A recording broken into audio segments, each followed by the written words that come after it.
Shalom. Shalom. एक बार फिर से हम परमेश्वर पिता का धन्यवाद करते हैं। We would like to thank Father God once फिर again से उसने हमें समय दिया that He gave us this day again, और इसलिए हम अपने सरों को उसके सामने झुकाएंगे and let us bow down our heads in front of और Him प्रार्थना के साथ आज के अध्ययन को आरंभ करेंगे। and start our study for today with a word of prayer. प्रेमी परमेश्वर पिता, Dear Heavenly Father, प्रभु यीशु मसीह के नाम से in the name of Jesus Christ our Lord, आपके चरणों में आते हैं, we come at your feet, आपकी महिमा करते हैं। we praise you. आपने सप्ताह भर हमें सुरक्षित रखा You kept us safe throughout the week, और अपने वचन को समझने में हमारी सहायता किया। and you helped us to understand your word. फिर से हम जब थोड़ी देर आपके वचन में बैठना चाहते हैं, And then when we want to sit with your word again, आप अपने आत्मा के द्वारा हमें समझाएं। please explain us through your Spirit, सारी स्थितियों को, all the situations, अपने जीवनों को, our lives, हमारे इक्विपमेंट्स को all the equipments, और जितने पार्टिसिपेंट्स हैं and all the participants. सबों को आपके चरणों में सौंपते हैं। We give everything at your feet. हम सबके जीवन से प्रभु आपकी इच्छा पूरी हो। May our lives fulfill your will. ये विनती हमारे प्रभु यीशु मसीह के नाम से मांगते हैं। We ask this in Jesus Christ our Lord. आमीन। Amen. तो एक बार फिर से आप सबों का हमारे इस अध्ययन में स्वागत है। And we welcome you all again to this Bible study of ours. हम सीधे अपने टॉपिक में जाएंगे। Let us jump into the topic right from now. मैं विश्वास करता हूं कि सबने अपना मन इस अध्ययन में लगा लिया है And I believe that everyone has started understanding and learning this study well. और परमेश्वर का आत्मा हम सबों से बातचीत कर रहा है, हमारी सहायता कर रहा है। And that the Spirit of God is talking to all of us and is guiding all of us. हमने पूरे कलीसिया का इतिहास उस पर दृष्टि की है We have seen the whole history of the church. और तब ये जो लौदीकिया की कलीसिया है, And this Laodicea, the church of that, ये सबसे अंतिम 7वीं कलीसिया है। this is the last of the 7 churches. और इसके पहले कैसे शुरू हुआ, क्या क्या हुआ कलीसिया के साथ, सब कुछ हमने देखा। And what happened and what all the church went through, we have seen all of that. जो कुछ यीशु ने कलीसिया के विषय में बताया था, And all that Jesus had said about the church, up to cock crowing hour, up to the cock crowing और hour, जो भोर का समय है वहां हम पहुंचे। and the time of dawn, we have reached there. और जब मार्टिन लूथर ने प्रोटेस्ट किया, And when Martin Luther had protested, और वो व्यक्ति था जो खेत में पड़ा हुआ उसको मोती मिल गया, and he is the person who had found the pearl that was just lying in the field. पर उसके बाद 6वें पैराबल में हमने देखा था But in the 6th parable, we learned कि कुछ लोगों ने खोजना शुरू किया। that some people started searching. जब इसने प्रोटेस्ट कर दिया When he had protested, तो बहुत सारे लोगों ने ढूंढ ढूंढ के रिवाइवल लाया and a lot of people had brought in revivals by searching. और 1900 के आते आते पूरे संसार के लिए सुसमाचार के लिए द्वार खुल गया।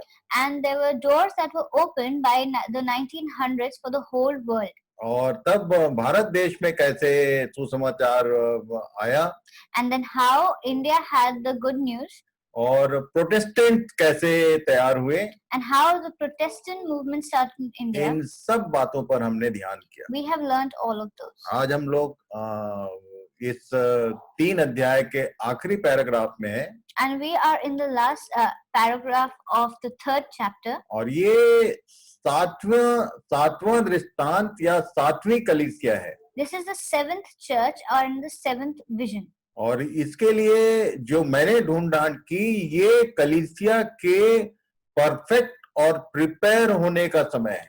And what all I searched and looked into, I got to know that this is the time for the church to be perfect and to be prepared. मैं बॉम्बे से बताते आ रहा हूँ। I have been telling since Bombay time. मेमने के ब्याह का वर्णन किया हुआ है। The marriage of the lamb is mentioned. और तब जब हम 17 अध्याय में पहुंचेंगे तब इन सब बातों को देखेंगे। And when we'll reach chapter 17, then we'll see all these things. और ये मैं पूरी रीति से विश्वास करता हूँ, जैसा प्रभु ने बताया है, कि ये जो लॉकडाउन है ये केवल और केवल कलीसिया के परफेक्ट और प्रिपेयर होने का समय है।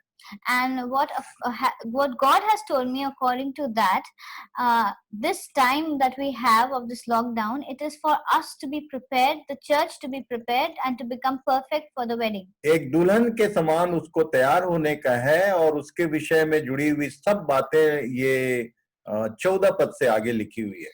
And the church has to be prepared and be perfect as a bride for the marriage, and in this all is written. इससे पहले कि हम अपने विषय में आए, and before we come in our topic, 7 number के विषय में मैं बताना चाहता हूँ। I want to talk about the number 7. 7th के बाद 8th कलीसिया क्यों नहीं है? Why isn't there an 8th church? 8वां 9वां 10वां भी होना चाहिए था। There should have been an 8th, 9th and 10th also. पर यदि आप 4 अध्याय से लेकर 17 अध्याय तक ध्यान से पढ़ेंगे, मैंने निवेदन किया था पढ़ने के लिए, तो चर्च शब्द वहां पर नहीं है। And I had asked you all to read from chapter 4 to chapter 17. If you see, the word church is not mentioned anywhere. क्यों नहीं है ये मैं बताऊंगा। Why it isn't mentioned, that I'll tell you. ये 3 अध्याय तक कलीसिया शब्द का वर्णन है। Up to chapter 3, the word church is mentioned. 4 अध्याय से शुरू करके 17 अध्याय तक फिर से कलीसिया के विषय में कोई बात प्रकाशित वाक्य में नहीं कही गई। In Revelation, from chapter 4 to chapter 17, there is no mention of the church, the word church, or about the church anywhere. और 7 का जो मतलब होता है वो मैं बताता हूँ। And what is the meaning of the word 7 or the number 7? Let me tell you that. ये जो 7 शब्द है, उत्पत्ति की पुस्तक 2 अध्याय और उसके 1, 2, 3 पद में इसका वर्णन है।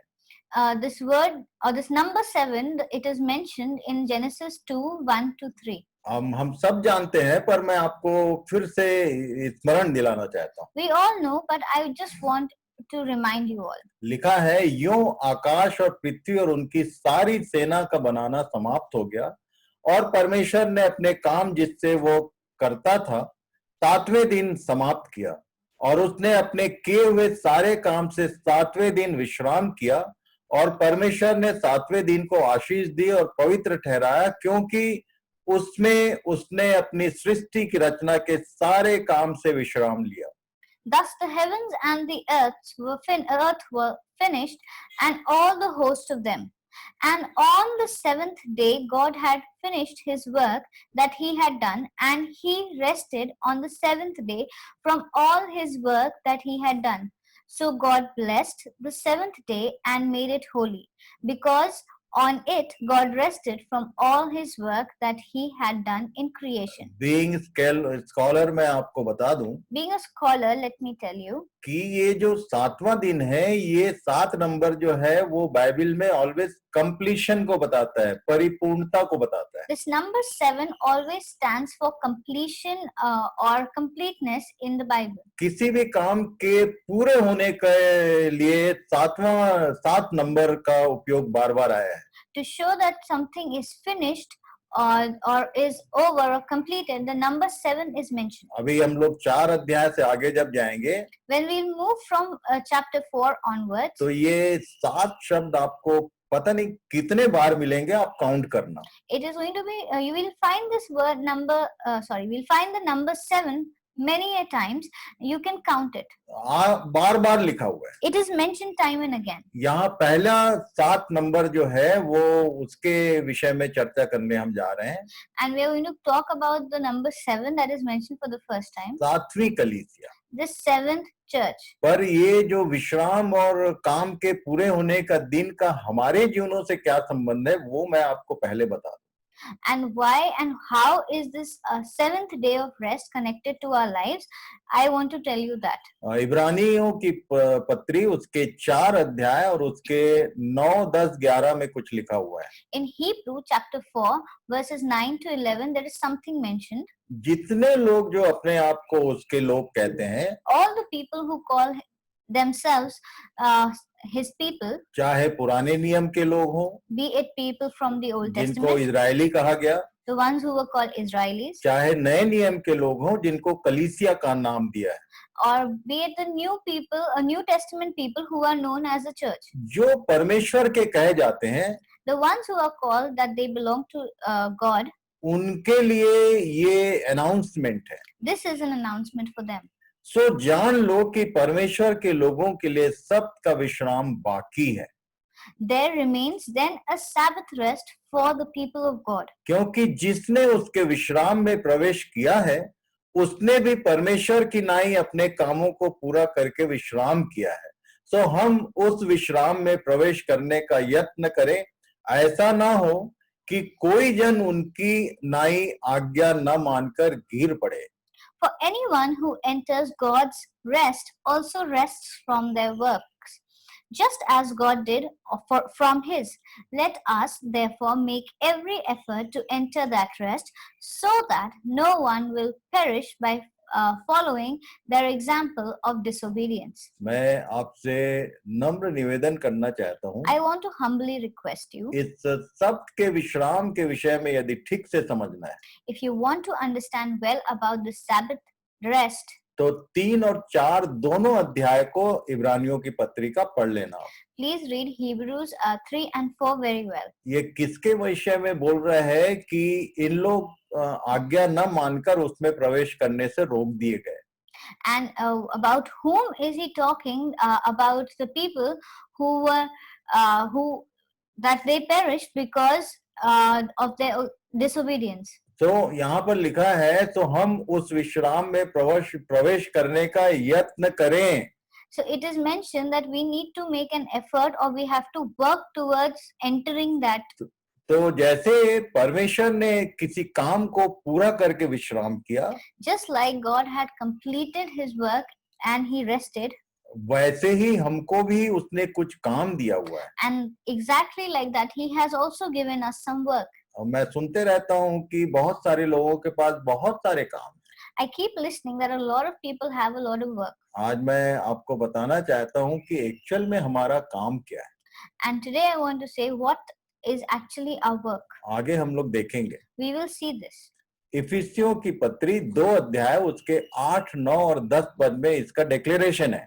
In Ephesians 2 verse 8 to 10 it is mentioned. बहुत सारे लोग धोखे में हैं. A lot of people are in a delusion. कुछ काम करके सोचते हैं कि हमने ऐसा ऐसा काम किया है इसलिए हमारा उद्धार हो गया. And they think that they've done some kind of work and that is why they have been saved. यदि आप अपने कामों को सामने रख के उद्धार की बात सोच रहे हैं तो आपको बहुत बड़ा धोखा होने वाला है. And if you are thinking that because of your personal works you have been saved, then you are in a delusion. लिखा है विश्वास के द्वारा अनुग्रह ही से तुम्हारा उद्धार हुआ है और यह तुम्हारी ओर से नहीं वरन परमेश्वर का दान है और न कर्मों के कारण, ऐसा न हो कि कोई घमंड करे, क्योंकि हम उसके बनाए हुए हैं और मसीह यीशु में उन भले कामों के लिए सृजे गए जिन्हें परमेश्वर ने पहले से हमारे करने के लिए तैयार किया. For it is by grace you have been saved through faith, and this is not from yourselves. It is the gift of God, not by works, so that no one can boast. For we are God's handiwork, created in Christ Jesus to do good works, which God prepared in advance for us to do. ये जो सृजे गए शब्द है इसको मैं आपको समझाना चाहता हूँ. And this word of handicraft, I want to explain it to you. परमेश्वर ने जब सृष्टि की, When God had made creation, तो हमने अभी अभी पढ़ा कि उसने उस पूरी सृष्टि को जो कुछ बनाया था उसको सेना नाम दिया. and we had just read that whatever he had created, he had named it hosts or an army. और सेना के कुछ न कुछ काम होते हैं. And the army or host has some or the other work. आप अपनी देह को देखो. Look at yourselves. परमेश्वर ने हमें एक देह दिया है God has given us this body, और इसमें जितने भी जो अंग है सबके एक जैसे काम नहीं है. that every organ of our body does not have the same work. यदि आप सोचते हैं कि सब लोग प्रचार करते हैं तो हमको भी प्रचार करना है, ये गलत धारणा है। And if you think that if everybody is preaching and even we have to preach, then यदि this is a wrong notion. यदि आप सोचते हैं कि जैसे मैं प्रार्थना करता हूँ वैसे ही सब लोग केवल प्रार्थना करें तो ये भी गलत धारणा है। And then many people think that like I pray, everyone should pray. That is also a wrong notion. आपको मालूम भी है कि परमेश्वर ने आपको कौन सा काम करने के लिए तैयार किया? Are you even aware of what work God has given to you? कभी परमेश्वर से डायरेक्ट आपकी बात हुई? Have you ever spoken directly to God? कभी उसने बताया कि तेरा ये काम है? Has he ever said that this is your work? बहुत सारे लोग अपने बुलाए जाने के विषय में मालूम है नहीं है उनको कि उनको क्यों बुलाया है। And many a people do not understand why have they been called. और हम लोग सब डुप्लीकेट लोग हैं, एक दूसरे का देख के कॉपी करने वाले लोग। And we all are people who are duplicates, or we are people who are fake because we keep copying from the other person. कुछ लोग जो हैं वो जैसा मैं बोलता हूँ वैसे ही बोलने का प्रयास करते हैं। There are many people who want to speak or who speak like exactly the way I do. कुछ लोग हैं जो जैसा मैं गाता हूँ वैसे ही गाने का प्रयास करते हैं। There are some people who want to sing exactly like me. और यदि प्रार्थना को सुनेंगे आप, And if you see their prayers, तो प्रार्थना हमको डुप्लीकेट साबित करती है।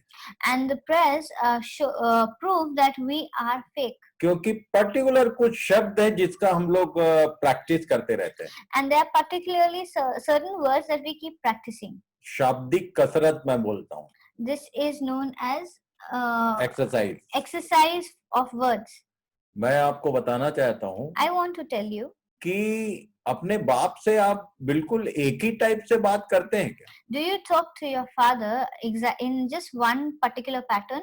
पर्टिकुलर शब्द होते हैं क्या अपने पिता से बात करने के? And are there particular words that you only speak to your father about? आप ध्यान कीजिए कि हम कहीं डुप्लीकेट तो नहीं है। We just have to see that if we are not duplicates.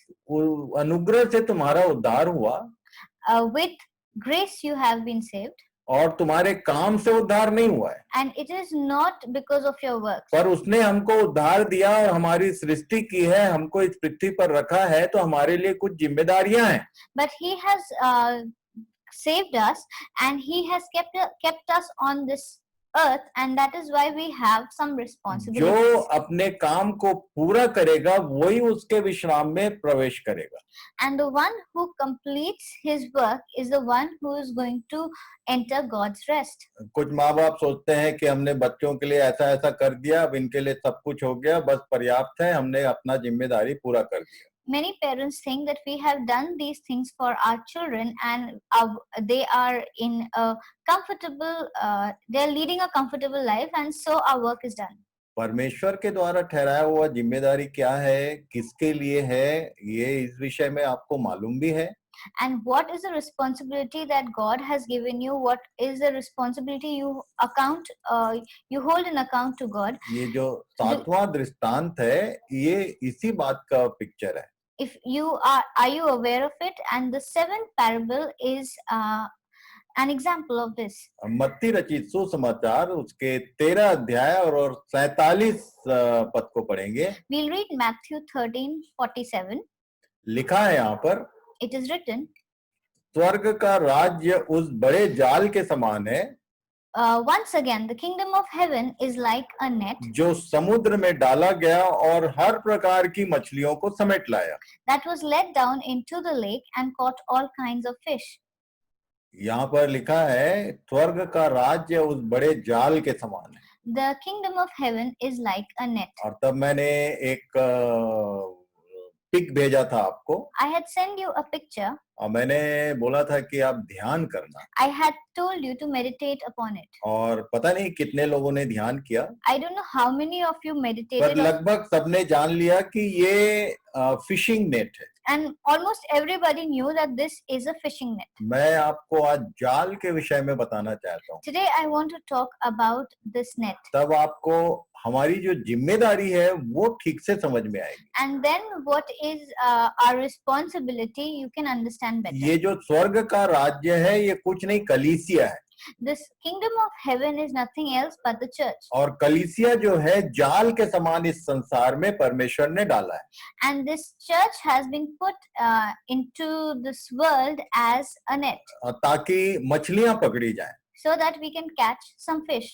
सबसे पहले मैं आपको बताना चाहता हूं The first thing I want to tell you, कि जाल बनता कैसे है। how is a net made? जो समुद्री किनारे के लोग हैं उन लोग बहुत अच्छे से इस विषय को जानते हैं, The people living near the coastlands or near the seashore might know this better. और ये तालाब या नदी में डाला जाने वाला जाल नहीं है। And this is not the net that this is not the net that is put into lakes and rivers. ये समुद्र में डाला जाने वाला जाल है। This is the net that is put into the oceans and seas. ये कैसे इसमें मछलियां फंसती हैं और कैसे क्या होता है, आज ये बताना मुझे जरूरी है। प्रभु ने मुझे मेरी अगुवाई की। And how this is put into the water and how fish are caught in it, it is important for me to explain. This is what God has told me. तो जाल जो है वो धागों से नहीं बनता है। The net is not made out of threads. रस्सी के द्वारा जाल बनता है। It is made out of cords.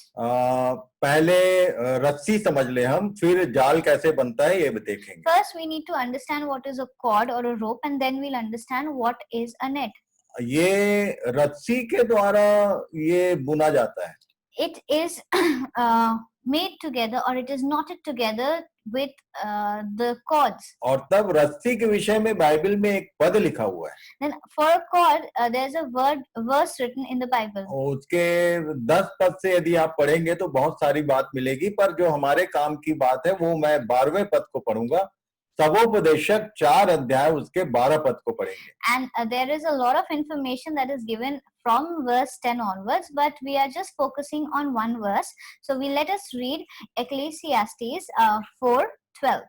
ये लिखा हुआ है, यदि कोई अकेले पर प्रबल हो तो हो, परंतु 2 उसका सामना कर सकेंगे। जो डोरी 3 तागे से बटी हो वह जल्दी नहीं टूटती। And though a man might prevail against one who is alone, 2 will withstand him. A 3-fold cord is not quickly broken. आपको बता दूं मैं, Let me tell you कि धागों से कपड़ा बनता है। that out of threads or yarn, cloth is made. और कपड़ा जो है वो मछली पकड़ने के किसी काम का नहीं होता। And a cloth is of no use to make to catch a fish. क्योंकि मछली उसमें रुकना चाहिए और पानी पार हो जाना चाहिए। Because the fish has to be caught and left into the net, and the water should flow out. और इसीलिए ये जाल बनाया जाता है, कपड़े से कभी भी फिशिंग नहीं होती है। And that is why a net is made, and with a cloth you can never fish. और धागों से जाल बनेगा मान लीजिए तो वो टूट जाएगा, वो मछली तोड़ के भाग जाएगी। If it is made, and if the net is made out of yarn or threads, then the fish can easily rip it apart and go. जिनको फिशिंग का इंटरेस्ट है उन लोग सब ठीक से समझेंगे इसको। And the people who are interested in fishing will understand this पानी better. में जब तक मछली होती है बहुत ताकत होती है उसके पास। And that when a fish is in water, it is very mighty and powerful. और इसलिए ये धागों से जाल नहीं बनाया जाता। And that is why yarns and threads are not used to make a net. और लिखा है कि कम से कम 3 धागे, 2 या 3 धागे हैं, और यदि डोरी बनती है, रस्सी बनता है तो मजबूत होती है।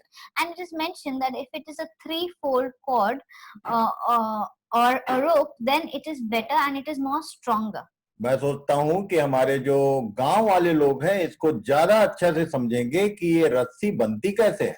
And I believe that the people who live in villages or who live in the countryside would understand this much better. आप यदि नायलॉन का कोई एक रोप है आपके घर में, and if you have a nylon rope at home, तो आप देखना कि उसमें बहुत सारे तांत होते हैं जो एक दूसरे के साथ लिपटे हुए होते हैं। then you will see that there are various strands in it that are together or bound together. यदि आपके पास धागा है घर में तो आप 2 धागे लेना और दोनों धागों को जांग पे रख के उसको एक पर्टिकुलर डायरेक्शन में यदि आप मूव करेंगे तो वो डोरी में कन्वर्ट होती है, धागों में एक दूसरे से लिपटने का गुण पैदा होता है।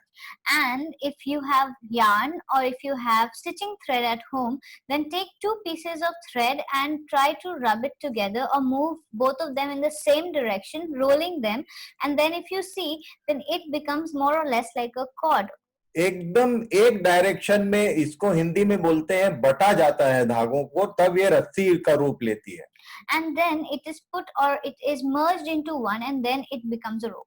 और ये यदि बटा नहीं जाएगा, एक पर्टिकुलर डायरेक्शन में यदि मूव नहीं होगा, तो ये दोनों रस्सियां, धागे जो हैं वो आपस में लिपटती नहीं है। And if they are not bound together or they are not moved in one direction to become one, then this will not become a rope. अब एक बार यदि रस्सी का रूप ले लिया, And once if it becomes a rope or a cord, तो उसको, उसके धागों को एक दूसरे से अलग करना बहुत कठिन होता है। then it is difficult for it to be ripped apart or to be separated. मैं आज आपको बताना चाहता हूँ, So I want to tell you today, हम जितने जो एक एक जन हैं, हम एक एक धागे हैं उसके हाथ में। and we all are one individually, we are all one thread और in his तब ये hand. बोलता है, उसने जब चेलों को भेजा था तो अपने आगे दो दो करके भेजा, And when he had sent the disciples before him, he had sent them 2 by 2.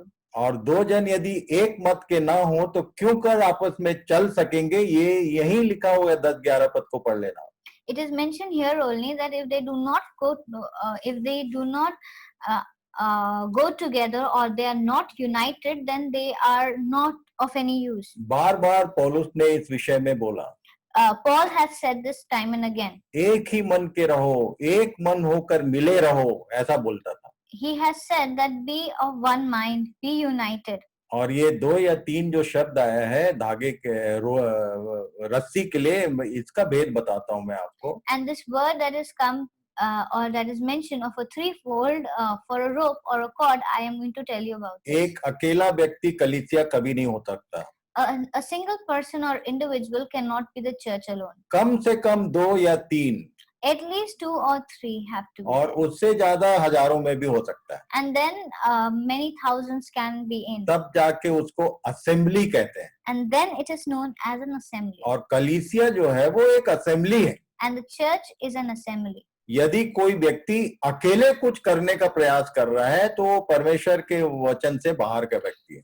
And if there's somebody who's trying to do something all by himself, then this person is out of the word of God. Even उसने आदम के विषय में बोला Even for Adam, he had said कि वो आदम का अकेला रहना अच्छा नहीं है, that him being alone or Adam being alone is not good. और उसके लिए एक जन बनाया गया। And for him, a person was made. और तब ये जो फैमिली का कॉन्सेप्ट है वो उसकी इकाई 2 से शुरू होती है। यदि 2 नहीं है तो वो परिवार नहीं होता है।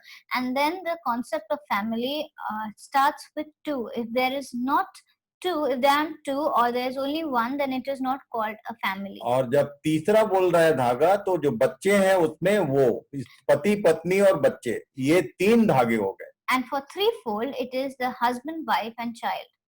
यदि ये एक डायरेक्शन में नहीं है तो वो परमेश्वर के किसी काम का नहीं है। If they are not in the same direction, then or in the same towards the same path, then they are not of any use to God. यदि आप इसको अपने परिवार में ध्यान कीजिए, Then please focus this on your lives and family. क्या आप लोग मानसिक रूप से और आत्मिक रूप से एकदम एक डायरेक्शन में हैं?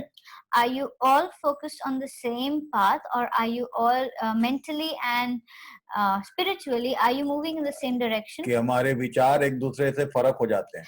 Or that our thinking is different from each other? यदि ऐसा है तो आप रस्सी नहीं हो। And if it is like that, then you are not the और cord. रस्सी नहीं है तो उससे वो जाल नहीं हो सकता। And if it is not a cord or a rope, then it cannot be a net. समुद्र में धागों को लटका देना, कितनी मछलियां फंसेंगी देख लेना। Please, if you put a thread into the ocean or sea, then you can see how many fish कई can बार be caught. मैंने घर के हेड्स को बोलते सुना कि भाई सब लोग अपना अपना जाने।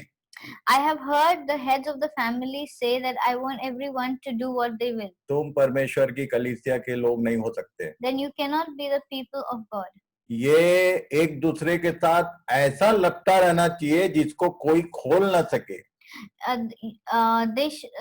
We should be, or one should be in such a bound that nobody can separate. इसीलिए बाइबल बोलती है, That is why ये जाल जो शब्द बोला है ऐसे ही नहीं बोल दिया होता। that is why the Bible says this word net is not just said anyway. और तब ये जो जाल बनता कैसे है, And how is this net made? इसको इंग्लिश में नेट नाउन नाम से पुकारा गया।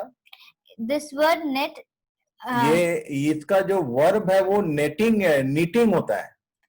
okay, the word it is usually used that it is knitted together in English. जाल जो है वो करघे की मशीन में कपड़ा बनता है, पर जाल को बुना जाता है। There is a machine is used to make a cloth, but a net is knitted together. ये नेट जो होता है, आप फिर से वो पिक जो मैं भेजा हूं उसको ध्यान करना, ये पर्टिकुलर साइज में इसको गांठ लगाया जाता है। सारे गांठ मिलेंगे आपको, हर जाल में गांठ नहीं है तो जाल नहीं हो सकता। Now all of the nets that are used for fishing, they are all knotted together. If you see the pic also that I have sent, you will see that there are a lot of knots in it. Now if it is not knotted together, then it is not a net. और ये जो गांठ होता है उसके particular distance होते हैं, and this knot has a particular distance, और वो मछली की साइज डिसाइड करते हैं, and that decides the size of the fish. मैं आपको बता दूं, Let me tell you 48 पद में क्या लिखा है। what is mentioned in the 48th verse. मत्ती 13 अध्याय उसका 48 पद। Matthew 13 verse 48. 47 से शुरू पढ़ूंगा मैं। We'll read from 47 again. स्वर्ग का राज्य उस बड़े जाल के समान है जो समुद्र में डाला गया और हर प्रकार की मछलियों को समेट लाया। Once again, the kingdom of heaven is like a net that was let down into the lake and caught all kinds of fish. तालाब और नदी में जो जाल डाला जाता है उसके लिए जो मछली मारने वाले लोग होते हैं उसको फेंकते हैं और खींचते हैं। The one that is used in the lakes and in the ponds or in the rivers, the fishermen throw it and then they pull it back. पर समुद्र में जो जाल डाला जाता है वो चादर के समान, जैसे पानी में यदि आप लटका देंगे तो वो वैसा लटका हुआ रहता है। But in the seas, it is usually put down like a bed sheet or a bed cover. और मछली की रचना ही ऐसी है कि जाल में वो फंसता है। And the creation of the fish is such that it gets caught in the net. कैसे फंसता है मैं आपको बताता हूँ। How it's caught in the net, I will tell you. जाल में एक पर्टिकुलर साइज के सारे होल होते हैं। A net has openings of a particular size. और पर्टिकुलर साइज की मछलियां ही फंसती हैं। And only a particular size fish can be caught in that. छोटी और बड़ी नहीं होती हैं। It cannot always be small or big. ये एकदम एक साइज की मछलियां होती हैं। And mostly of the same size the fish are there. और समुद्र में मछलियां जो है वो घूमते रहती हैं। And the fish in the oceans and seas, they usually move in a pool. वो यहाँ से वहां से यहाँ, उनका दिन रात एक ही काम है। उन लोग घूमते रहते, तैरते रहते हैं अंदर अंदर। They keep swimming in the ocean day and night. और तब आप मछली को ध्यान करना, Then if you look at a fish, कि मछली के सिर के बगल में 2 पंखुड़ियां होती हैं जिसके थ्रू वो तैरता है। and if you see that there are 2 fins near the neck or the gills of a fish. और जो पूंछ है उससे उसका डायरेक्शन लेफ्ट राइट बनता है। And the tail is used to move the fish in the particular direction. तब ये मछली घूमते घूमते जब जाल में आती है तो उसको पता नहीं रहता है कि ये जाल है। And many a times when the fish keeps moving and it doesn't know that it is a net. और जाल में कोई मूवमेंट नहीं होता है। and there is no movement in the net. वो केवल लटका हुआ है, It will just be hanging there. और इसका सिर जब अंदर घुसता है And when its head is caught in the net, और उसके बाद उसके सिर से आंख और सिर के बाद उसका जो बाकी का बॉडी है वो बड़ा होता है, and from its head, the body of the fish is bigger than the head. और तब ये अंदर सिर घुस जाता है और उसके बाद वापस आने के लिए जब कोशिश करता है तो उसके जो तैरने वाली पंखुड़ियां हैं वो उसको रोक देती हैं. And when its head is caught into the net, and then it tries to move backwards to come out of the net, but it gets stuck over there because of its swimming fins. जाल में मछली ऐसे फंसती है. And this is how a fish is caught in a net. यदि सही में कलीसिया रूपी जाल है तो कुछ करने की जरूरत नहीं है, मछलियां अपने आप उनका सिर घुसता है और फंस जाते हैं. And if the church is like a net, then no one has to do anything. The fish come and are caught in it, or the people come and are attracted like a fish gets caught in a net. सिर का मतलब होता है कि एक व्यक्ति की बुद्धि जो है वहां पर आके जीरो हो जाती है जब परमेश्वर के लोग कुछ अपनी बात स्वर्गीय बातों का वर्णन करते हैं. By the head we mean to say that it is the mind of a person or the knowledge of a person becomes zero when church starts speaking about God. इसलिए बाइबल बोलती है कि तुम परमेश्वर के वचन का ज्ञान रखो. And that is why the Bible says keep the knowledge of the word. पौलुस बोलता था कि हम विचारों को भावनाओं को भी कैद करके मसीह का आज्ञाकारी बना देते हैं. And Paul used to say that we think about the thoughts and the knowledge, and we make a person and we make it a slave or an obedient one to Christ. क्या आपका घर जाल का कोई हिस्सा है? Is your family or your house a part of the net? क्या आप रस्सी बने हो? Are you a rope? क्या जाल के समान आप गुथे हुए हो? Are you knotted together like a यदि net? ऐसा नहीं है तो आगे अभी बताने वाला हूँ मैं. And if it is not such, then I am going to tell you something. लौदीकिया की कलीसिया का इन सब बातों से संबंध है. Now, how was the church of the Laodiceans connected to this? यहाँ पर लिखा हुआ है, It is written here.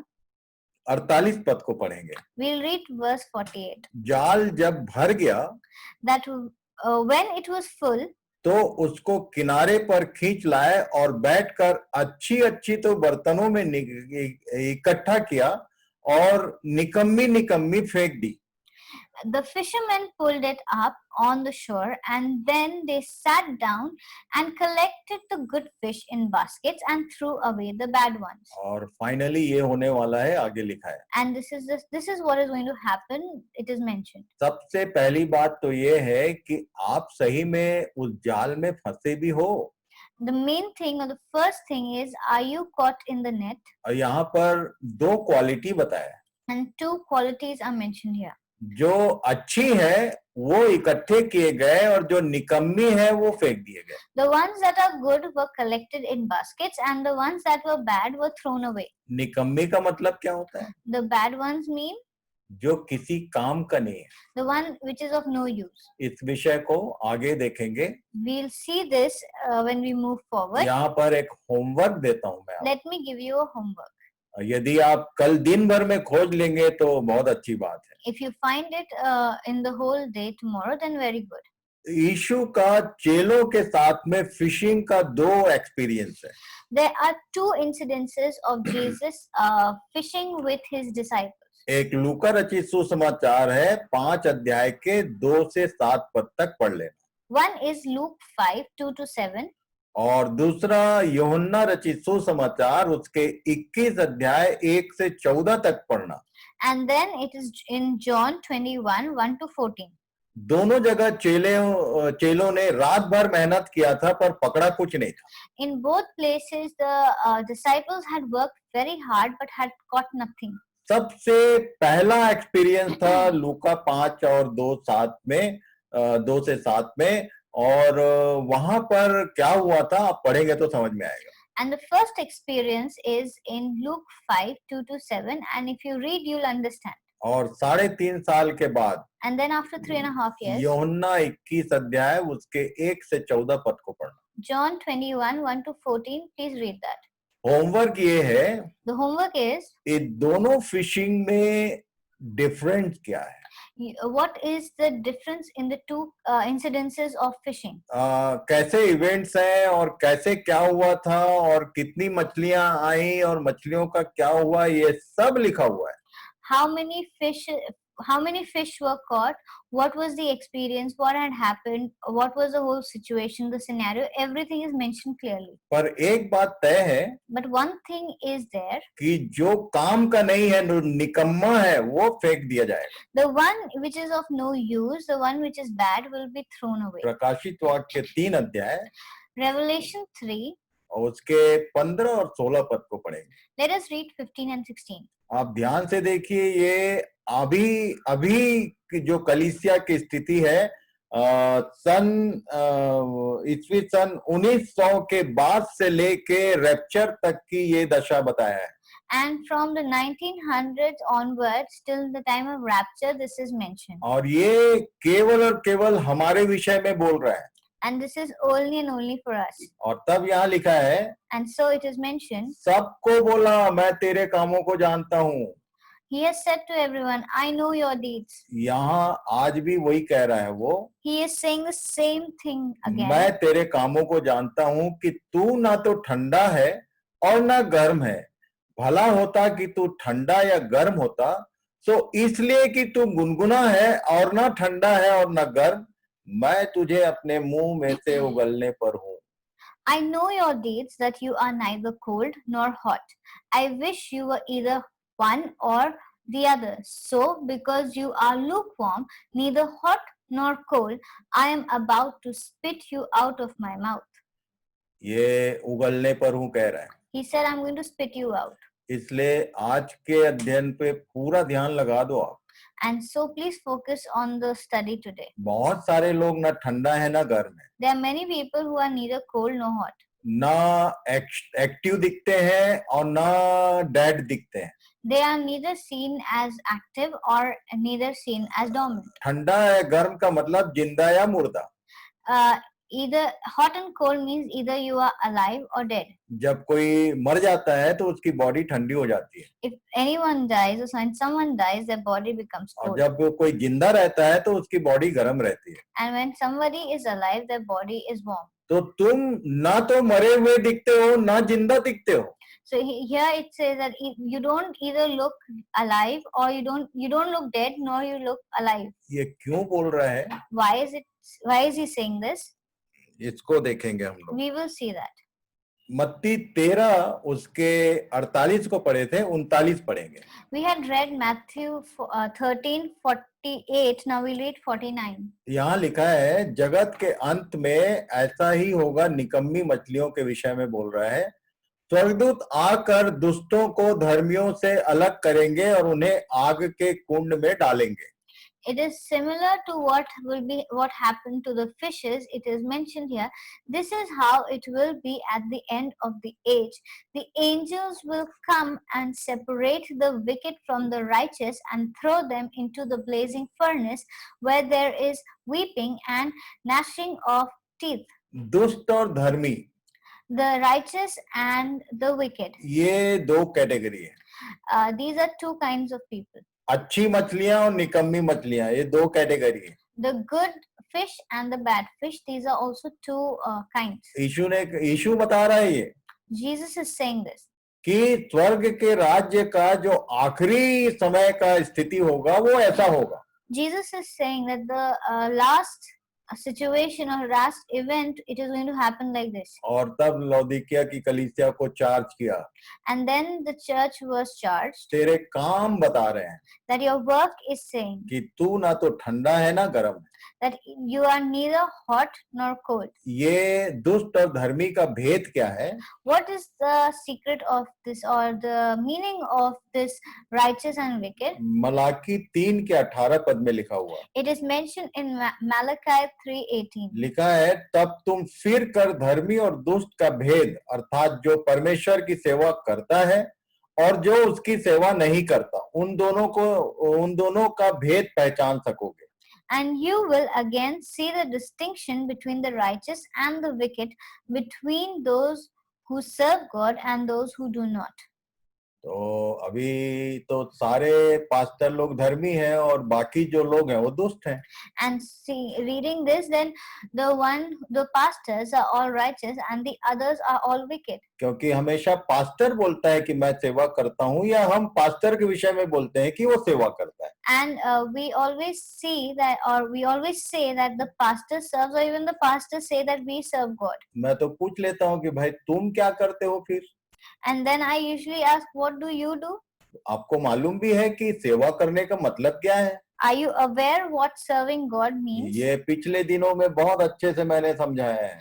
I have explained this very well in the previous days. रोमी 12 का 1 और 2 पद पढ़ लेना Please read Romans 12:1 and 2. कि सेवा करना या नहीं करना होता क्या है। What is serving and not serving God? पर लिखा है कि धर्मियों को दुष्ट से अलग किया जाएगा और दुष्ट जो है वो फेंक दिए जाएंगे। And it is mentioned that the wicked and the righteous will be separated and the wicked will be thrown away. एक बार फिर से पढ़ूंगा मैं। Let me read again. तुम फिर कर धर्मी और दुष्ट का भेद, अर्थात जो परमेश्वर की सेवा करता है और जो उसकी सेवा नहीं करता, उन दोनों को भेद पहचान सकोगे। And you will again see the distinction between the righteous and the wicked, between those who serve God and those who do not. अभी ये बात ध्यान करना पड़ेगा। Please, we need to focus on that. और प्रकाशित वाक्य 3 के 17 पद में कुछ लिखा है। In Revelation 3:17, there's something mentioned. तू जो कहता है कि मैं धनी हूँ You who say, I am rich और धनवान हो गया हूँ and have acquired wealth और मुझे किसी वस्तु की घटी नहीं, and do not need a thing, और यह नहीं जानता कि तू अभागा और तुच्छ और कंगाल और अंधा और नंगा है। but you do not realize that you are wretched, pitiful, poor, blind and naked. आज आपको मैं इतिहास बताना चाहता हूँ। I want to talk about history. जिस भी कलीसिया को आज के दिन देखोगे आप, Any church that you see today, real evangelistic movement Bharat देश में आया। the real evangelistic movement came in India. सही में जो मिशनरीज थे, उन्होंने अपना सुख सुविधा क्या क्या चीज छोड़ के ये जंगल और अनपढ़ गंवारों के बीच में आए। And the people who were missionaries, they left every comfort they had and they came into the land which was full of which was a jungle and between the illiterate and uncivilized at times. Bharat देश के मूर्ति पूजकों के लिए परमेश्वर ने उपाय किया। God found a way, or showed the way for, or opened doors for the idol worshippers of India. जितने हम लोग हैं, हमारे सारे पूर्वज सब मूर्ति पूजक लोग थे। All of us, our families, all our ancestors were all idol worshippers. परमेश्वर ने उपाय किया। But God found a way. उसने अपने लोगों को भेजा He sent his people. और लोगों ने आके यहाँ पर ध्यान किया And many people came here and कि taught, कि लोग जो हैं वो अनपढ़ लोग हैं and they learnt that the people over here are illiterate और नाना प्रकार के शारीरिक रोग बीमारियों से ग्रसित हैं। and they are suffering from various kinds of ailments and problems. तो मिशनरियों ने एक उपाय किया। So the missionaries found a way. Bible उन लोग के हाथ में थी, They had the Bible in their hands, पर वो जानते थे कि ये तो अनपढ़ लोग हैं, ये बाइबिल पढ़ेंगे कैसे। but they knew that most of them are illiterate and how will they read the Bible? तब उसने उन लोगों ने परमेश्वर की अगुवाई में कुछ एक विशेष काम किया। And then through the guidance of God, they did a few things. चाहे रोमन कैथलिक्स हो, Be it the Roman चाहे Catholics, प्रोटेस्टेंट हो, be it the Protestants, जो पुराने चर्चेज हैं, the old churches, उन्होंने स्कूल और हॉस्पिटल खोले। they started opening schools and hospitals. और हम जो लोग हैं, हमारे लिए अवसर बना And we, the people, for us, we had an कि हम opportunity पढ़ लिख गए that we could study, और हम शरीर में चंगे हुए and we were made well in our bodies. और खासकर आप कुछ दिनों पिछले तक को ध्यान करना कि क्रिश्चियन जो पढ़े लिखे बच्चे होते थे उनको हॉस्पिटल में नौकरी मिलती थी. And if you see that many of the children who were studied, who were Christians, were given jobs in hospitals. Educational services और मेडिकल सर्विसेज ये पूरा मसीही लोग का काम था.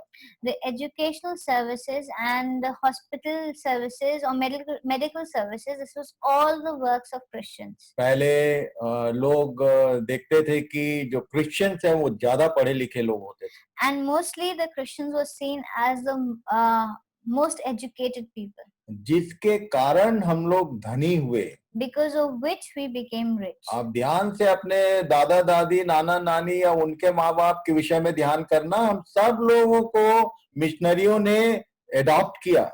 And if you see your ancestral or ancestors or people before that, you will see that all of us were adopted by the missionaries. हम सब लोग बहुत अच्छे से स्टेबल हुए. And we were established really well. पर एक side stable हुए. And once we were established, दूसरे साइड ये जो लिखा है वो हो गया हमारे साथ. and what is mentioned on the other side of the verse, that happened with us. हमको लिटरेट पढ़ाया गया, इसलिए लिटरेट इसलिए बनाया गया कि हम बाइबल पढ़ें. And we were made literate so that we read the Bible, परमेश्वर को जाने that we know God, और जो उसकी इच्छा है उसको पूरा करें. and what He wills we complete. पर हम इस संसार में शैतान के फंदे में फंस गए. But we were trapped by the devil or by Satan and in worldly things. अभी जो क्रिश्चियंस हैं, And now the Christians, मसीहियों का जो पिक्चर है, the picture that the Christians hold, सब लोग धनी लोग. all of them are rich. किसी को कहीं कुछ मांगने की जरूरत नहीं पड़ती. Nobody has to ask for anything. हम पढ़ लिख के अच्छी अच्छी जगह पे हो गए. We are educated and we are at good places. कई लोगों के पास कई कई गाड़ियां हैं. And many people have many cars. कई लोगों के पास कई कई घर हैं. Many people have many houses. एक घर है उसमें संतुष्टि नहीं है और बनाना चाहते हैं. They have one house but they are not satisfied and they want to make more. अलमारियां कपड़ों से भरी रहती हैं, फिर भी पूरा ध्यान कपड़ों के ऊपर रहता है. Clothes, wardrobes are full of clothes but they still want to buy new clothes. पौलुस ने बोला है कि तेरे पास यदि खाने और पहनने को है तो इसी में संतोष करना. And Paul has said, if you have something to eat and wear, you should be thankful for पर that. हम लोगों ने परमेश्वर के वचन को एक किनारे कर दिया. But we have put aside the word of God. परमेश्वर के वचन के मामले में हम कंगाल, अंधे और नंगे ठहरे हैं. But for the work of God or for the word of God, we are wretched, pitiful, poor, blind and naked. दूसरा कुरिन्थी 4 के 7 पद को पढ़ लेना. Please read 2 Corinthians 4 verse 7. वहाँ लिखा हुआ है It is mentioned there कि मिट्टी के बर्तनों में वो अपना धन रखना चाहता है. that he wants to keep his treasure in pots made of clay. पहला कुरिन्थी 1 अध्याय के 5 में लिखा है कि उसका वचन है यही धन है. And in First Corinthians 1:5, it is mentioned that this is his treasure. मुझे एकदम सीधा बात बोलने में कोई डर नहीं लगता. I am not scared of saying anything directly. आपने अपने शहरों में जो चौक में भीख मांगने वाले लोग हैं उनके हाथ में एक डब्बा देखा होगा. And people on the crossroads, you might have seen the beggars with a can or a bowl. उसमें एक दो सिक्के होते हैं. उन लोग कार की गाड़ी के पास आके खड़खड़ा आवाज करते हैं. They bring it near or close to the cars and they start bouncing the coins in that. मुझे पूरा भारत देश का ईसाई जगत ऐसी भिखारी नजर आते हैं. But I see that the whole of the Christians or the whole community of Christians like those beggars. जो स्वर्गीय धन है उसमें का एक आध दो चीज हमारे पास है तो बहुत बड़ा तोप चला दिए. And whatever heavenly knowledge or heavenly treasure we have, if we have a little portion of that, then we feel we've conquered the world. परमेश्वर के वचन के विषय में कुछ मालूम नहीं है. We know nothing about the word of God. कुछ एक दो 3-4 लाइन मालूम रहता है. Only a few lines here and there we know. उसका कारण केवल और केवल ये है And the reason for that is only कि this. जैसे संसार के पास परमेश्वर के लिए समय नहीं है, Like there is no, the world does not have time for God. जिन लोगों को परमेश्वर ने अपनी प्रजा कहा उसके पास भी उसके लिए टाइम नहीं है. Even the people whom God has called him, his people don't have time for him. भजन संहिता 1 अध्याय पढ़ लेना. Please read Psalm 1. धन्य है वह पुरुष जो दिन रात उसके वचन पर ध्यान करता है. Blessed is the person who concentrates day and night at his word. हमको पढ़ाया गया, This is taught to us. हम सारे लोग पढ़े लिखों में शामिल हैं, We all are educated people, पर पढ़े लिखे मूर्खों में शामिल हैं, but we are all literate fools क्योंकि हमने परमेश्वर के वचन को समय नहीं दिया. because we never gave time to God's word. आगे लिखा हुआ है, It is mentioned forward. 18 पद को पढ़ेंगे. Revelation 3:18. इसीलिए मैं तुझे सम्मति देता हूं कि आग में ताया हुआ सोना मुझसे मोल ले कि धनी हो जाए, और श्वेत वस्त्र ले ले कि पहनकर तुझे अपने नंगेपन की लज्जा न हो, और अपनी आंखों में लगाने के लिए सुरमा ले कि तू देखने लगे. I counsel you to buy from me gold refined by fire, so that you may be rich, and white garments, so that you may clothe yourself, and the shame of your nakedness may not be seen, and salve to anoint your eyes, so that you may see. जिनके घरों में जवान बच्चे हैं, लड़के हैं, The people who have young sons, आप ध्यान करना, if you see, क्या आप अपने बेटे के लिए ऐसी लड़की लाएंगे जो अंधी हो और जिसके पास कुछ नहीं है और जो नंगी है? will you bring a bride for your son who is blind, who has nothing, and is naked? ये यीशु स्वयं लिखवा रहा था. This is what Jesus has made John write. इससे पहले कि मैं आऊं, Before I come, वो खुद कह रहा है, he is saying, दूल्हा खुद कह रहा है, the groom is saying himself, देख मैं शीघ्र आने वाला हूं. let's see, I'm coming soon. आगे लिखा हुआ है, It is mentioned, आग में ताया हुआ सोना मुझसे मोल ले, buy from me gold refined by fire. वस्त्र ले ले कि तू नंगी ना हो, That take white garments so that you may clothe yourself, और आंखों में लगाने के लिए सुरमा ले. and take salve to anoint your eyes. ये तीन चीजें क्या हैं? बाइबल में लिखा हुआ है, हो सकता है आप जानते हो, What are these three things? It is mentioned in the Bible. Maybe you know of पर these. आपके पास है भी. Do you have it? ये ध्यान करने की जगह है. This is something to focus आग on. में ताया हुआ सोना बोला किसको? What is the gold that is refined in कुछ fire? जोड़ना घटाना नहीं है, जो लिखा है उतने ही पढ़ोगे तभी आपको सच समझ में आएगा. Nothing is to be added or removed, and if you read it, then only you'll understand. पहला पतरस 1 उसके 7 पद में लिखा है, In 1 Peter 1:7, it is mentioned, तुम्हारा परखा हुआ विश्वास जो आग से ताए हुए नाशमान सोने से भी कहीं अधिक बहुमूल्य है, यीशु मसीह के प्रकट होने पर प्रशंसा और महिमा और आदर का कारण ठहरे.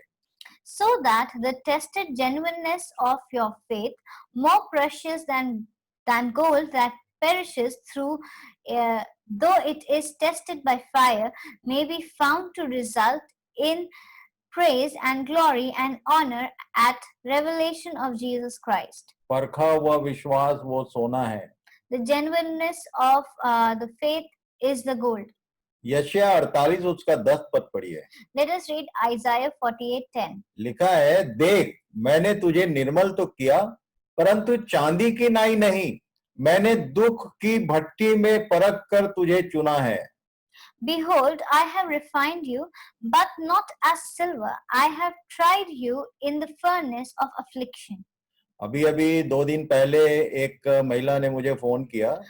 Recently, a woman called me. वो बता रही थी, वो कहना चाह रही थी कि परमेश्वर है भी कि नहीं है, She wanted to know if God is there or not, क्योंकि दुख की भट्टी में पड़ी हुई है. because she is in a furnace of affliction. मैं बोला एक काम कर, प्रार्थना कर कि वो तुझको दुख की भट्टी से निकाल ले.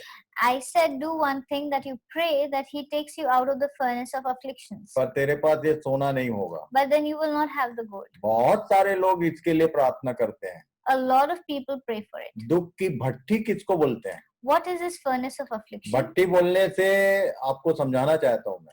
What does the furnace mean?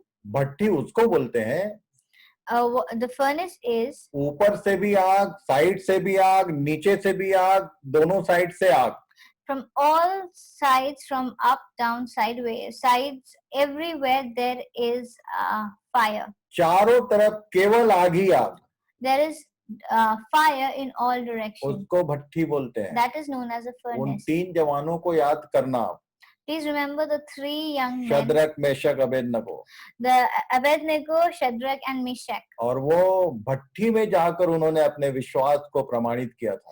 They had stepped into, or they were thrown into the furnace, and then they had come out faithful. हो सकता है आपको बच्चों से परेशानी हो रही है, Maybe you have problem with your children. आपको अपने घर वालों से परेशानी हो रही You है, have problem with your आपके family पड़ोसियों members, से परेशानी हो रही from है, your neighbors. आपका शरीर अलग दुख दे रहा है, Maybe you are not well. कभी सिर में दर्द होता है, कभी पैर में दर्द होता है, Sometimes your head aches. Sometimes आपको ऐसा लगता है कि दुख की भट्ठी में पड़े हुए हो। you might feel that you are in a furnace of ये afflictions. परमेश्वर का प्रोसीजर है। This is the procedure of God. धनवान और लाजर को भूलना मत आप। Please don't forget the rich man and Bible Lazarus. बताती है The Bible says कि सब चीज बहुत बढ़िया है, तो हम सोचते हैं कि स्वर्ग यही है। that everything, if it's perfect, then we think that this is heaven. जैसे ही सांस रुकी, The moment your breath stops, वो नरक में चला गया। Lazarus went to hell. आज के दिन हर Sorry. आदमी वो वाला स्वर्ग खोजता है। The rich man went to hell. Today, every man is looking for wealth in the form of heaven. हर आदमी चाहता है मेरे पास बंगला हो, गाड़ी हो, ऐसा हो, खाना पीना सब चीज बहुत बढ़िया हो, तो जय मसीह की और प्रेज द लॉर्ड बड़ा हालेलुया करता है। And everyone, when everything is fine, then they say, pray to God, and they say that, and they praise God, saying, praise be to God, hallelujah, and everything, when everything is fine. दुख की भट्ठी में कौन hallelujah बोल रहा है? Is there who is saying hallelujah in the दुख furnace की of भट्टी affliction? में कौन उसकी प्रशंसा करता है? Who is praising God during times in the furnace of afflictions? प्रभु हमारी सहायता करे। God guide us. इन बातों को ध्यान रखना आप। We need to think about it. बोला आग में ताया हुआ सोना मोल ले ले। He said that take the gold that is refined in furnace. लाजर भट्ठी में था। Lazarus was in a furnace. घाव से सड़ा हुआ भीख मांगने की स्थिति थी उसकी। His body was full of sores and he was begging. और वो उसका जो जूठन था उससे उसका पेट भरता था। And he used to eat off the rich man's leftovers. जैसे ही मरा तो स्वर्ग गया। The moment he died, he went to heaven. आप सोचते हैं कि यहाँ सब कुछ मिल जाए और तब उसके बाद मैं स्वर्ग जाऊंगा। If you feel that you'll get everything here and then you'll go to heaven, सब चीज होना बुरा नहीं है, having everything is not bad. पर आप ध्यान कीजिए कि आप कहीं परमेश्वर की दृष्टि में कंगाल तो नहीं है। But please see that if you are not a beggar in the eyes of God. तो वस्त्र क्या है?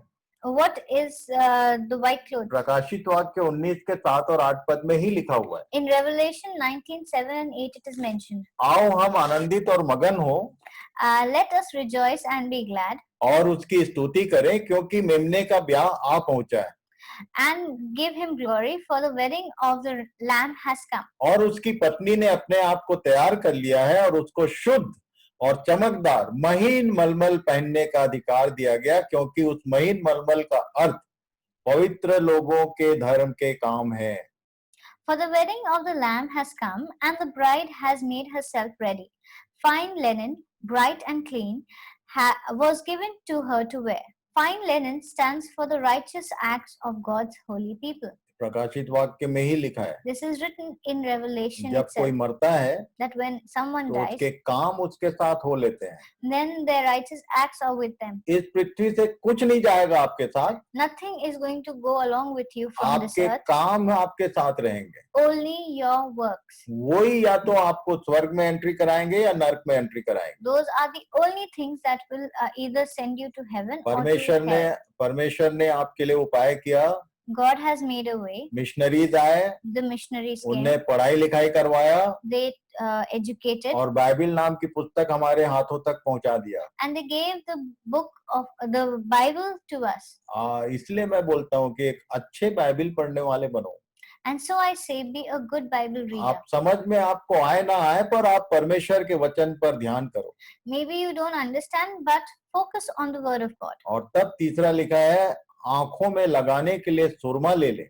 Next is the salve to anoint your eyes. इफिसियों की पत्री 1 अध्याय उसके 17 और 18 पद में लिखा है In Ephesians 1:17 and 18 it is written, कि आंखों में लगाने वाला सुरमा क्या है।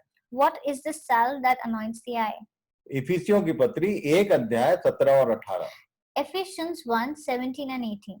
कि हमारे प्रभु यीशु मसीह का परमेश्वर, जो मसीह का पिता है, तुम्हें अपनी पहचान में ज्ञान और प्रकाश का आत्मा दे, और तुम्हारे मन की आंखें ज्योतिर्मय हो कि तुम जान लो कि उसके बुलाने से कैसी आशा होती है, और पवित्र लोगों में उसकी मिराज की महिमा का धन कैसा है। The God of our Lord Jesus Christ, the Father of glory, may give you the spirit of wisdom and of revelation in the knowledge of Him, having the eyes of your heart enlightened, that you may know what is the hope to which He has called you, what are the riches of His glorious inheritance in the saints. जिसके मन की आंखें ज्योतिर्मय नहीं है, The one who is not enlightened, उसको ये धन समझ में आएगा ही नहीं। that person will not understand about the riches. जिसकी शारीरिक आंखें खुली हैं, The one whose bodily eyes are open, वो इस संसार के तामझाम में बड़ा कुछ है, उसी को धन समझता है। परमेश्वर ने आशीष दी। and they look into the riches of the earth and they are happy in that, saying that this is a blessing from God. जब भी हम गवाही देते हैं, Whenever we testify, जब भी हमको समय होता है कि हम बताएं कि परमेश्वर ने क्या दिया, and whenever there's time for us to testify that what God has given us, संसार की चीजों को हम बताते हैं लाइन से कि ये उसने दिया। and we always count the worldly things that He has given. बहुत सीधे से आपको बता दूं, यीशु को शैतान ने ऑफर किया था। Let me tell you straightforward that Satan had offered Jesus. तीसरा परीक्षा जो था, The third temptation, उसने बोला झुक जा मेरे सामने और मैं तेरे को सब देता हूँ। he had said, bow down before me and I will give you everything. तुम्हारे पास संसार की सारी चीजें हो सकती हैं, You might have everything of this earth, और ये शैतान की तरफ से भी हो सकता है। and this can be from Satan. आप जितना उसके साथ कॉम्प्रोमाइज करोगे, उतना आपको संसार का धन देने का शक्ति रखता है वो। And how much ever you compromise with him, that much power he has to give you the worldly things. यीशु को उसने ऑफर किया था। He had offered Jesus. हमारे सामने हमेशा ऑफर रहता है। There is an offer for us too. कहीं आप धोखे में तो नहीं है। I hope you are not in a delusion. Finally एक लाइन पढ़ाना चाहता हूँ। Then finally, I want to say something. 7 काम है जो हमको सही में उसके सच्चे गवाह बनाते हैं। There are 7 acts which make us his true witness. पहला यूहन्ना 1 अध्याय उसका 1 और 2 पद पढ़ेंगे। 1 John 1:1 to 2. लिखा है, It is written, उस जीवन के वचन के विषय में जो आदि से था, जिसे हमने सुना, that which was from the beginning, which we have heard, और जिसे अपनी आंखों से देखा, which we have seen with our eyes, और जिसे हमने ध्यान से देखा और हाथों से छुआ, which we have looked upon and have touched with our hands. यह जीवन प्रकट हुआ और हमने उसे देखा, And concerning the word of life, the life was made man. और उसकी गवाही देते हैं, और तुम्हें उस अनंत जीवन का समाचार देते हैं जो पिता के साथ था और हम पर प्रकट हुआ। Concerning the word of life, the life was made manifest, and we have seen it and testify it to and proclaim to you the eternal life. कौन सा जीवन प्रकट हुआ? Which life was shown? वो जीवन जिसमें पाप नहीं होता, The life which does not have sin. क्योंकि पाप की मजदूरी तो मृत्यु है। Because the wages of sin is death. शारीरिक मृत्यु की बात नहीं कर रहा है, It is not the bodily death. वो सेकंड डेथ जिसको आग की झील बोलते हैं, The second death that is in the lake of fire. जिसके पास वचन का जीवन नहीं है, जिसके पास मसीह का जीवन नहीं है, वो उस मृत्यु में प्रवेश करेगा। The one who does not have the life of the word or the life that Jesus has given, then अब- that person is going to die in that. 7 काम है यहाँ पर। There are 7 things mentioned. सबसे पहले हम सुनते हैं, The first thing we hear, आप भी सुन रहे हैं। you are also listening. जो कुछ ये हमने देखा, ये मेरी आंखों से जो मैंने देखा वो आपको बताया। And whatever we have seen, what I have seen from my eyes, I have told you. और इसलिए मैं बोलता हूँ कि आप खुद उन बातों को पढ़ेंगे तो आप अपनी आंख लगाने का प्रयास कर रहे हैं। And if you read it with by your own self, then you are seeing it with your own eyes. 7 काम है। Then there's 7 things. सबसे पहला काम है सुनना, First is to hear. दूसरा काम है अपनी आंखों से देखना, Second is to see with our own eyes. और तीसरा काम है ध्यान से देखना, कंसंट्रेट करना उस पे। The third is to look upon it, to concentrate on it. और इसीलिए मैं बार बार कहता हूँ कि होमवर्क करो, होमवर्क करो। And that is why time and again I say, please complete your homework. और चौथा काम है हाथों से छुआ। The fourth thing is to touch with our hands. वो स्पोकन वर्ड को छूने का क्या मतलब? What does the touching the spoken word means? मैं अभी जो बोल रहा हूँ उसको आप छू सकते हैं क्या हाथ से? Can you touch what I have just said? हाथों से छूने का मतलब जो कुछ आपने ध्यान किया वो प्रकट हुआ, उसको आपने अपने जीवन में एक्शन में लाया, पूरा किया। And what I mean to say is, whatever you've heard or you've known, have you brought it in your life? Have you brought it into an action? जैसे ही आप एक्शन में लाएंगे तो आप देखेंगे खुद, हमने उसे देखा And कि then, ये जीवन प्रकट हुआ। and then when you put it in action, then you will know that this life was made manifest. और तब वो जो जीवन हमारे भीतर प्रकट हुआ, जिसको अभी कोई नहीं जानता, अब हम बता रहे हैं दूसरों को, तब उसको गवाही कहते हैं। And then what you have applied in your life, and the new life you get out of it, when you apply that, and that is seen, that is known as testifying. और उसके बाद ये सुसमाचार, अनंत जीवन का समाचार देने का काम शुरू होता है। And then it comes to proclaiming about the eternal life. जिसके पास जीवन ही नहीं है वो क्या सुसमाचार देगा? The one who does not have eternal life, what are they going to proclaim? जीवन रहित वचन का बहुत ज्ञान होता है। Lifeless word has a lot of people have a lot of knowledge of that. वो केवल ज्ञान होता है, That is only knowledge. उससे ना तुमको लाभ होने वाला है ना दूसरों को लाभ होने वाला है। It is not going to be beneficial for either us or for anyone else. आप ध्यान से देखिए कि आपके पास इस संसार का धन है, उसकी बात कर रहे हो या सही में परमेश्वर का धन है? Try to judge if you have which kind of treasure are you talking about, the worldly one or the one from heaven? क्या आपकी मन की आंखें ज्योतिर्मय हुई कि आप संसार को अपनी आंखों से, शारीरिक आंखों से देख रहे हैं? Is your heart enlightened, or are you seeing everything from your bodily eyes? और जो कुछ आप मेडिटेट करते हैं उसको आप अपने जीवन में अप्लाई करते हैं कि नहीं? And whatever you meditate, do you apply in your life or not? कई लोग मेडिटेट करते हैं केवल दूसरों को बताने के लिए। Many people only meditate to tell others. अपने आप को अपने ऊपर अप्लाई कोई नहीं कर रहा है। No one applies on themselves. और अप्लाई नहीं करोगे तो जीवन कभी नहीं प्रकट होगा। And if you do not apply, then you will never know the eternal life. और तब आप सुसमाचार के किसी काम के लायक नहीं। And then you are of no use for the good news. और जब इसका मतलब ये है कि जब तुम निकम्मे किसी काम के नहीं रहोगे तो फेंकेगा।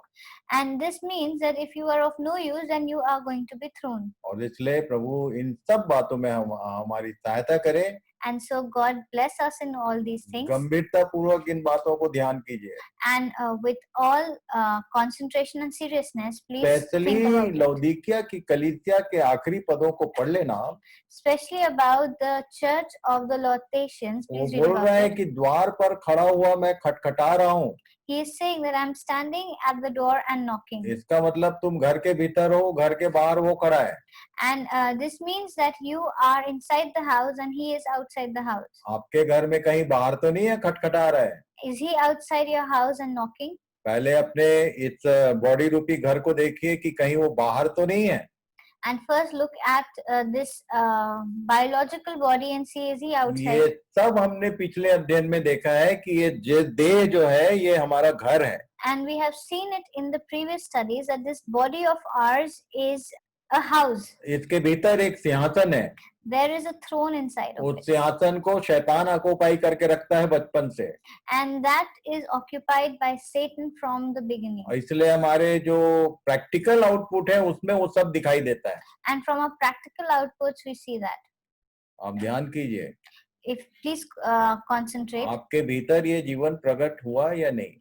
Is this in your life or not? कहीं वो बाहर खड़ा खटखटा तो नहीं रहा है? Is he knocking outside? आज यदि खटखटा रहा है, If he's knocking outside, यदि आपको आज लगता है कि हाँ वो बाहर है, मेरे भीतर तो शैतान का काम दिखता है, and if you see, yes, he is truly outside, and inside of me, I see everything done by the Satan. द्वार खोल दो। Please open the door. द्वार ये होंठ है। The door are the lips. अपने होठों को खोलो और बोलो कि प्रभु मेरे भीतर आ, Open your lips and say, God, enter in me. और मेरे भीतर जो बैठा है उसको तू ही भगा सकता है। And who is residing in me, only you can drive him out. इन सब बातों को मैंने पिछले दिनों में बहुत अच्छे से समझाया है। And I have explained all of these things really well. लोग नया जन्म की बात करते हैं, पर नया जन्म होता क्या है ये मालूम नहीं है। People talk about the new birth, but they do not know what it is. नया जन्म का मतलब ही है यीशु मसीह का हमारे जीवन के भीतर प्रवेश करना। The new birth of born again means that Jesus has entered your life. पौलुस बोलता था, मैं जीवित नहीं हूँ, मुझ में मसीह जीता है। And Paul used to say, I am not alive, Christ is alive in me. और मसीह का मतलब क्या होता है आगे हम लोग देखेंगे। And what does the word Christ mean? We'll see it when we move जो forward. होमवर्क मैंने दिया उस पर ध्यान करना। The homework that I have given, please let's concentrate Prabhu on आप सबों को आशीष दे। it. God bless you all. एक बार फिर से आप सबों को धन्यवाद And thank you once again. और good night. And good night.